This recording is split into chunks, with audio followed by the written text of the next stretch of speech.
नमस्कार साथियों, आप पीछे देख पा रहे हैं बीएचएफ एचसीएम 2024 जो अपने आप में एक बहुत ही बेहतरीन वैकेंसी है। हम इसकी एक-एक पहलू पर बात करेंगे कि फिजिकल कब होंगे, कब एग्जाम होगा, कब मेडिकल होगा, कब इनके फाइनल सिलेक्शन हो जाएगा। हम इनके एक-एक टॉपिक पर बात करते हैं फैक्ट टू फैक्ट। तो हम पहला हमारा टॉपिक है कि सर फिजिकल डेट क्या फिक्स हो चुकी है? मैं आपको बताऊं कि साथियों इनकी फिजिकल डेट आप फिक्स ही मान सकते हो। इनके फिजिकल नवंबर के अंदर होंगे, नवंबर के थर्ड वीक में। मैं ऐसा क्यों बोल रहा हूँ साथियों, ना अगस्त में, ना सितंबर में, ना अक्टूबर में बार बार यूट्यूब पर वीडियो बनाई जा रही है फिजिकल अब होंगे, ऐसा कुछ नहीं है। आपको अब तक पता चल गया होगा कि एसएससी जीडी 2024 के फिजिकल सितंबर के अंदर होने वाले हैं, सितंबर के थर्ड वीक में। तो जब तक एसएससी जीडी का फिजिकल कंप्लीट नहीं हो जाते उससे पहले बीएसएफ एचसीएम के फिजिकल नहीं होंगे, क्योंकि ये वैकेंसी के अंदर अभी टाइम है, इसे आराम से क्लियर करो, इनके ऊपर कोई दबाव नहीं है। और उससे पहले एसएससी जीडी की वैकेंसी इनको क्लियर करवानी होगी, क्योंकि नई वैकेंसी का नोटिफिकेशन एसएससी निकालने वाली है। तो हम इसके फिजिकल नवंबर के अंदर साथियों 100% फिजिकल हो जाएंगे। अब उसके बाद क्या सर फिजिकल होने से सिलेक्शन हो जाएगा?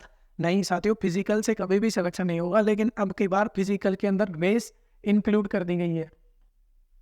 रेस इंक्लूड करने से ये होगा कि रेस भी अच्छी खासी लेवल की रेस है। आम जो पढ़ने वाले स्टूडेंट है वो इस रेस को बिना तैयारी के तो क्लियर नहीं कर पाएंगे। तो आप नॉर्मल तैयारी रख सकते हो फिजिकल की, लेकिन आप इसके अंदर मेन पहलू आता है एग्जाम।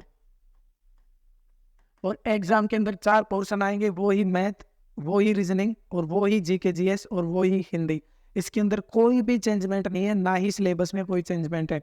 तो आप इस हिसाब से तैयारी करिए कि आपका फाइनल सिलेक्शन केवल एग्जाम के बेस पर होगा, ना इनके मेडिकल के नंबर है ना फिजिकल के नंबर है। तो अब हम एग्जाम के अंदर क्या ऐसी रणनीति अपनाएं कि हमारा फाइनल सिलेक्शन हो जाए। अब इसका दूसरा टॉपिक पर बात करते हैं कि कंपटीशन कितना होगा। कंपटीशन साथियों इस वैकेंसी के अंदर जबरदस्त होने वाला है, क्योंकि ये बीएसएफ एचसीएम 2024 केवल बीएसएफ के लिए वैकेंसी नहीं है। यदि बीएसएफ के लिए वैकेंसी होती तो इसके अंदर कंपटीशन कम भी होता, लेकिन इसके अंदर सीआईएसएफ के अंदर भी एचसीएम इसी वैकेंसी से रिक्रूट होके जाएंगे। और सीआईएसएफ एचसीएम अपने आप में एक बहुत ही बेहतरीन वैकेंसी और बेहतरीन पोस्ट मानी जाती है। तो सभी बंदे सीआईएसएफ एचसीएम को लेकर तैयारी करोगे तो कहीं ना कहीं बीएसएफ आईटीबीपी की एचसीएम के अंदर आपका सिलेक्शन हो ही जाएगा। तो अब हम बात करते हैं कि इसके फॉर्म कितने डले हैं इसके अंदर। साथियों फॉर्म इसका कोई भी, ये ऐसे डिपार्टमेंट है पैरामेडिकल फोर्स जो अपना सटीक विवरण नहीं बताते हैं कि इतने फॉर्म आए हैं और इतने रिजेक्ट हो गए, लेकिन तकरीबन इसके अंदर 10 लाख फॉर्म भरे गए हैं। और 10 लाख फॉर्म भरे गए हैं तो एक सीट पर अच्छा खासा कंपटीशन होने वाला है। अब इस कंपटीशन को क्वालिफाई करने के लिए आपकी स्ट्रेटेजी क्या होनी चाहिए? अब साथियों इस वैकेंसी का मोस्ट इंपोर्टेंट टॉपिक है सर तैयारी कैसे करें ताकि हमारा फाइनल सिलेक्शन हो जाए।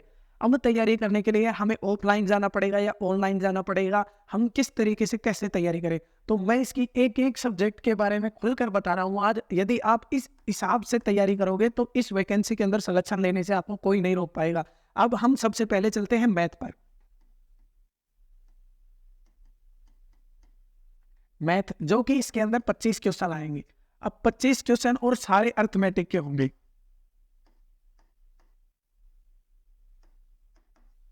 अब अर्थमेटिक के 25 क्वेश्चन करने के लिए हमें क्या स्ट्रेटेजी अपनानी चाहिए उसके बारे में मैं आपको एक छोटी सी चीज बता दूं। आप लाइब्रेरी में जाके बैठिए और राकेश यादव सर की आप मैथ को 9700+ मैथ की बुक आती है जो एडवांस मैथ और अर्थमेटिक जिसमें दोनों इंक्लूड होती है, जिसके 2 पार्ट भी आते हैं। आप मार्केट में जाओगे तो पता चल जाएगा, एक अर्थमेटिक का और एक एडवांस मैथ का। आपको एडवांस मैथ की नहीं लानी है, आपको सिर्फ अर्थमेटिक की बुक लानी है।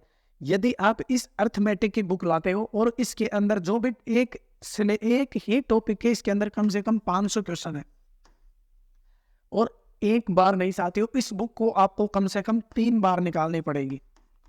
यदि इस बुक को राकेश यादव की 9700+ को आप 3 बार निकाल लेते हो, उसके बाद 25 में से आपके 24 भी नहीं आएंगे, 25 नंबर आएंगे।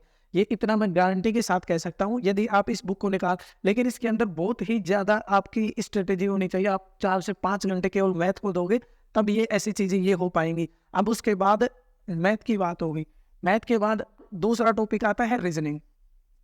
रीजनिंग के साथियों आपको कहीं से कोई क्लास लेने की, कहीं से कोई बुक लेने की जरूरत नहीं है। यदि आपके बेसिक कॉन्सेप्ट क्लियर है तो आप टेक्स्ट बुक का आपके पास पास कोड होना चाहिए। टेक्स्ट बुक से आप पर डे एक 50 क्वेश्चन का जो सीपीयू के जो प्रीवियस ईयर होते हैं वो बैच वाइज होते हैं, जैसे रीजनिंग का हो गया, जैसे मैथ का हो गया, तो आपको सिर्फ रीजनिंग का एक 50 क्वेश्चनों का सेट लगाना है, बस पर डे एक सेट। उसी से आपकी रीजनिंग की इतनी बेहतरीन तैयारी हो जाएगी, और वो सिर्फ 30 मिनट का होता है, उसमें ज़्यादा समय देने की जरूरत नहीं है। 1-2 घंटे आप हिंदी और रीजनिंग पढ़िए, तभी सिलेक्शन हो पाएगा। साथियों, ये बहुत ही ज़बरदस्त वैकेंसी होने वाली है और बहुत ही ज़बरदस्त इसके अंदर भीड़ है। तो आपको भीड़ से निपटने के लिए इतनी स्ट्रेटेजी और इतना टाइम तो चाहिएगा, और वो भी अभी से।